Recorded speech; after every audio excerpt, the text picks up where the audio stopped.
Под песню и громкие аплодисменты. Так в селе Янабуляк открывают бюст легендарного татарского певца Ильхама Шакирова. Здесь родные, близкие и поклонники артиста. Все пришли отдать дань памяти земляку и по-настоящему великому мастеру голоса и музыки.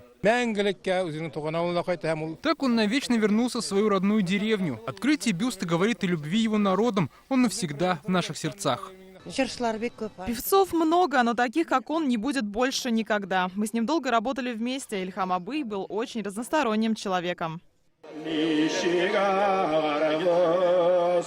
Песни и голос Ильхама Шакирова любимы не только земляками, но и по всей России. Память о его таланте решили увековечить здесь, на родной земле. Бюст артиста расположился рядом с его музеем, как напоминание о том, что именно отсюда начался его творческий путь. Сама работа выполнена петербургскими мастерами. Идея создать бюст появилась недавно. Решили установить его перед зданием музея. Здесь проходят все знаковые события. Сделали памятник всего за месяц.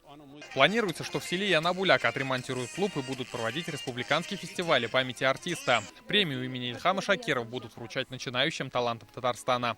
Рамиль Галиуллин, Ильшат Аюпов, Рамиль Закиев, ТНВ, Тукаевский район. Наша рука помощи вашему бизнесу. Антикризисные предложения. Телефон 843 5 705 100. Көтелмәгән кунак көттүреп кенә интернет челтәрләренә дә килеп җитте. Хәзер бу фильмның барлык серияларын ТНВ.ру сайтында карап була.